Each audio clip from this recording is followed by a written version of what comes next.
Hello दोस्तों, online study point में आपका स्वागत है। और हमारी सीरीज़ को हम कंटिन्यू करेंगे। हमारा जो प्रैक्टिस सेट है आने वाले सभी एग्ज़ाम के लिए, उसमें टॉप 30 क्वेश्चन जीएस के हम सॉल्व करने वाले हैं, जो बहुत इंपॉर्टेंट है। प्रीवियस ईयर में बार बार पूछे गए क्वेश्चन है, साथ ही साथ सारे रिलेटेड इंपॉर्टेंट फैक्ट्स भी हम डिस्कस करेंगे।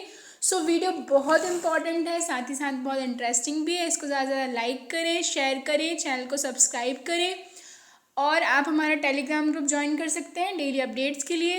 इसके अलावा हमारा जो चैनल है 5 मिनट जीके, उसको भी सब्सक्राइब कर लीजिए, जहाँ पर आपको शॉर्ट वीडियोस मिलेंगी।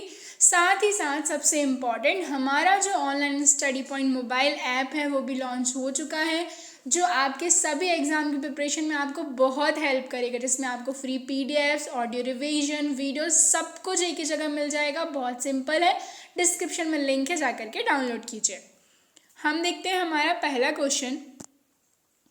प्रकाश संश्लेषण के दौरान हरे पौधे किसका अवशोषण करते हैं? तो लगभग सभी को पता होगी ये चीज़, जो प्रकाश संश्लेषण होता है, जिसको इंग्लिश में क्या बोलते हैं, फोटोसिंथेसिस, है ना। तो फोटोसिंथेसिस की जो प्रोसेस होती है प्लांट्स के, जो ट्रीज़ हैं, प्लांट्स हैं, उनके द्वारा की जाती है, तो वो क्या करते हैं, एब्जॉर्व करते हैं कार्बन डाइऑक्साइड, ठीक है ना। इसी के बाद वो क्या रिलीज करते हैं, O2 यानी कि ऑक्सीजन। ओके, और ये का क्या कब होता है, ये जो प्रेजेंस होती है किसकी, सनलाइट की, ठीक है ना, in the presence of the sunlight, ठीक है। नेक्स्ट हम क्वेश्चन देखते हैं, निम्नलिखित में से कौन सा एक प्रकाश संश्लेषी वर्णक नहीं है? तो इसका जो सही आंसर है वह क्या है, एंथोसाइनिन, ठीक है।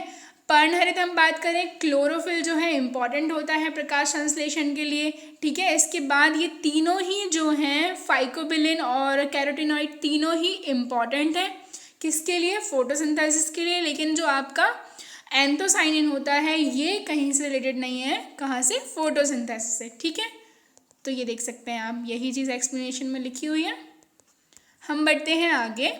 सौर ऊर्जा, ठीक है, यानी कि सोलर एनर्जी का अधिकतम स्थिरीकरण किसके द्वारा किया जाता है? सो द आंसर इज हरे पादप, यानी कि ग्रीन प्लांट्स। ओके, जैसे कि हमने देखा था जो फोटोसिंथेसिस होती है वो भी होती है in the presence of the sunlight, ठीक है। नेक्स्ट क्वेश्चन देखते हैं, आर्थिक वृद्धि किससे संबंधित है? तो जो आर्थिक वृद्धि की हम बात कर रहे हैं, इकोनॉमिक डेवलपमेंट की, तो वो रिलेट किससे करती है? सो किसी अर्थव्यवस्था में कुछ अवधि तक प्रति व्यक्ति वास्तविक आय की निरंतर वृद्धि, ठीक है। समझ में आया इकोनॉमिक डेवलपमेंट क्या होता है? तो किसी समय अवधि में किसी अर्थव्यवस्था में होने वाली वास्तविक आय की वृद्धि आर्थिक वृद्धि कहलाती है। आर्थिक वृद्धि अर्थव्यवस्था में परिमाणात्मक परिवर्तन से संबंधित होती है, जिससे राष्ट्रीय उत्पाद के आकार में परिवर्तन होता है, ठीक है। हम बढ़ते हैं आगे, देखते हैं अपना नेक्स्ट क्वेश्चन, निम्नलिखित में से कौन सी जल विद्युत परियोजना तमिलनाडु में नहीं है? तो इनमें से कौन सी है? तो इसका जो सही आंसर है दैट इज इडुक्की। इडुक्की जो है कहाँ पर है, केरल में है। इसके अलावा अलियार, पेरियार और कुंदाह तीनों ही कहाँ पर है, तमिलनाडु में है, ठीक है। अलियार, पेरियार और कुंदा जल विद्युत परियोजना कहाँ पर है, तमिलनाडु में है, जबकि इडुक्की जल परियोजना कहाँ पर है, तो इट इज इन दी केरल। तो ये आप याद रखिएगा, इडुक्की काफ़ी इंपॉर्टेंट है। नेक्स्ट हम देखते हैं, निम्नलिखित में से किस स्थान पर विद्युत जल शक्ति से पैदा की जाती है, ठीक है। तो इसका जो सही आंसर है दैट इज मेट्टूर, ठीक है ना। सभी ने सुना होगा मेट्टूर बांध के बारे में। आप लोगों को कमेंट करके बताना है कि कौन सी रिवर पर सिचुएटेड है, ठीक है। सो हम बात करें, मेट्टूर में विद्युत जल शक्ति से विद्युत पैदा की जाती है, जबकि एन्नौर, तूतीकोरिन और नेवेली में तापीय शक्ति से विद्युत का उत्पादन होता है। तो डिफरेंस समझ में आया? किस देश के साथ भारत की सबसे लंबी अंतरराष्ट्रीय सीमा है? सो द आंसर इज बांग्लादेश, ठीक है, 4000 के लगभग है। हम बात करें इंडिया की, तो ये जो लैंड बाउंड्री शेयर करता है 7 कंट्रीज़ के साथ शेयर करना, और सातों के नाम आपको याद होने चाहिए, ठीक है।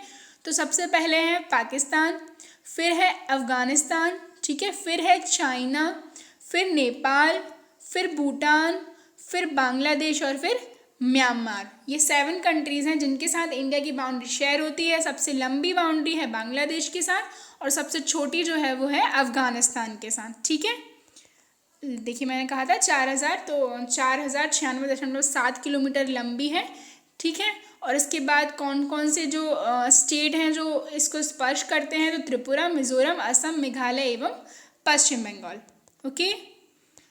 हम बात करें आधिक्य बजट की जो संतुति है वो की जाती है, ठीक है, तो तेजी के दौरान। भारतीय संसद के कामकाज में शून्यकाल का अर्थ है, देखिए बहुत इंपॉर्टेंट क्वेश्चन है पॉलिटी का। तो शून्यकाल का मतलब क्या होता है, तो जो प्रश्नकाल और अगली कार्यसूची के बीच का जो समय होता है उसको क्या शून्यकाल कहा जाता है, ठीक है। नेक्स्ट देखते हैं, भारतीय संविधान के अनुसार संपत्ति का अधिकार है, तो ये क्या है, एक विविध अधिकार है, ठीक है। पहले हम बात करें कि जो संपत्ति का अधिकार है, राइट टू प्रॉपर्टी जो है वो क्या हुआ करता था, एक फंडामेंटल राइट यानी कि मौलिक अधिकार हुआ करता था। तब हमारे टोटल 7 थे, लेकिन इसको वहाँ से डिलीट करके इसको क्या बना दिया है, एक विविध अधिकार बना दिया है, ठीक है। तो अब फंडामेंटल राइट्स कितने हुए, 6 हुए। निम्नलिखित में से कौन सा व्यक्ति इटली के एकीकरण से संबंधित नहीं था, ठीक है। तो इसका जो सही आंसर होने वाला है दैट इज मुसोलिनी। ओके।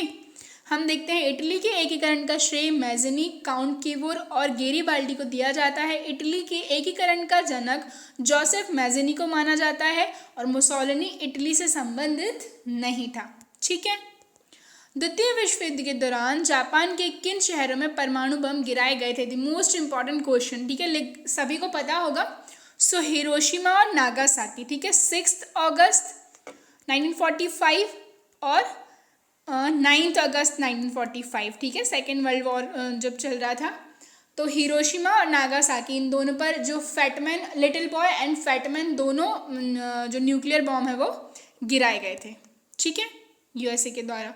द्वितीय विश्व युद्ध के दौरान जापान के हिरोशिमा शहर पर 6 अगस्त को और नागासाकी पर 9 अगस्त 1945 को यूएसए द्वारा परमाणु बम गिराए गए थे। नेक्स्ट देख लेते हैं हम, निम्नलिखित में से किसके पतन से फ्रेंच क्रांति का आरंभ हुआ, तो इसका जो आंसर है दैट इज बेस्टील, ठीक है ना, सभी ने सुना होगा बेस्टील के दुर्ग के बारे में।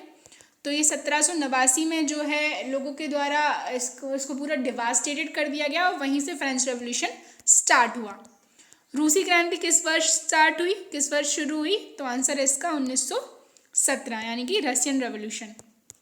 नेक्स्ट देखते हैं, बॉस्टन चाय पार्टी की घटना का संबंध किससे है, तो इसका जो आंसर है दैट इज अमेरिकी स्वतंत्रता युद्ध, ठीक है।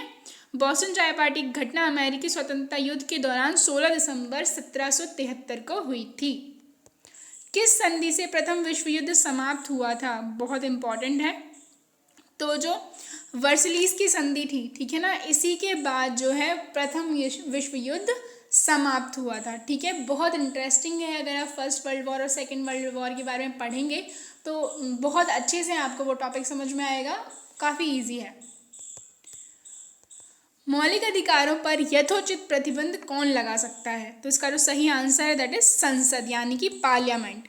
भारतीय संविधान के तहत मौलिक अधिकारों पर यथोचित युक्ति युक्त निर्वर्धन का प्रतिबंध संसद द्वारा विधि बनाकर लगाए जा सकते हैं, ठीक है ना, बाय लॉ।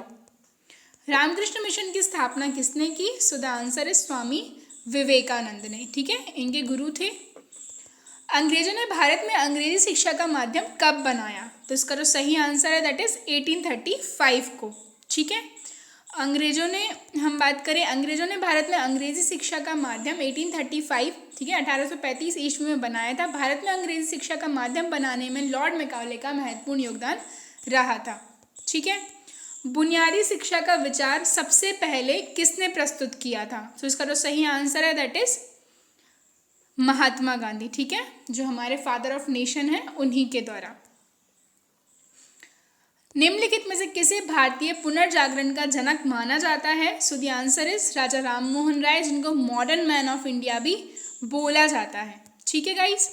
नेक्स्ट देखते हैं, ब्रह्म समाज के संस्थापक थे, तो ब्रह्म समाज के संस्थापक जो थे राजा राममोहन राय थे।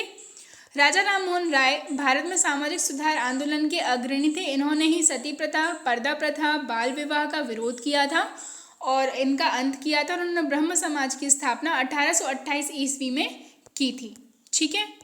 शिवाजी ने कितनी बार सूरत को लूटा था, तो इसका जो सही आंसर है दैट इज 2 बार।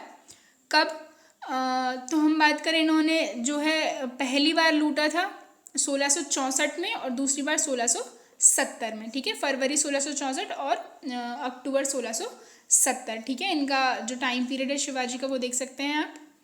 गुप्त राजा जिसने विक्रमादित्य की पदवी धारण की थी, सो the answer is Chandragupta second, ठीक है। गुप्त वंश की अगर स्थापना करें, बात करें तो 319 AD में श्रीगुप्त के द्वारा इसकी स्थापना की गई। कई सारे इंपॉर्टेंट रूलर्स, स्कंदगुप्त, समुद्रगुप्त, कुमारगुप्त, समुद्रगुप्त को जो है भारत का नेपोलियन भी बोला जाता है, ठीक है, तो गुप्त वंश में हुए हैं। चंद्रगुप्त द्वितीय ने जो है विक्रमादित्य की उपाधि धारण की थी, तो स्वयं को चंद्रगुप्त द्वितीय विक्रमादित्य बुलाते थे, ठीक है, विक्रमांक या फिर विक्रमादित्य। और जो गुप्त काल है इसी को, इनका जो काल है इसको गुप्त काल का स्वर्ण युग भी माना जाता था। चंद्रगुप्त द्वितीय और किस नाम से जाना जाता था, सो हमने डिस्कस किया किस नाम से, विक्रमादित्य के नाम से। गुप्त काल के चांदी के जो सिक्के थे उनको क्या कहा जाता था, तो आंसर जो है इसका रूपक, ठीक है। गुप्तकालीन सिक्कों को हम बात करें सोने के सिक्कों को दीनार और चांदी के सिक्कों को रुपया कहा जाता था। हरिसेन निम्नलिखित राजाओं में से किसका राज कवि था, सो द आंसर इज समुद्रगुप्त, ठीक है। समुद्रगुप्त जो थे गुप्त वंश के शासक थे, जैसे कि अभी हमने डिस्कस किया था। दक्षिण विजय करने का मिशन अलाउद्दीन खिलजी ने किसे सौंपा था, तो so the answer is Malik Kafur. Madurai Pandyaraj की राजधानी थी। 1311 ईस्वी में दिल्ली के सुल्तान अलाउद्दीन खिलजी ने जो है उनके सेनापति थे कौन, मलिक कफूर ने यहाँ पर आक्रमण किया। यहाँ का शासक वीर पांड्य राजधानी छोड़कर भाग गया और मदुरई तक पहुँचने वाला मलिक कफूर दिल्ली का प्रथम जनरल बना था। इन्होंने देवगिरी, वारंगल, काकतीय, मथुरा सब जगह पर इन्होंने विजय प्राप्त कर ली थी, ठीक है।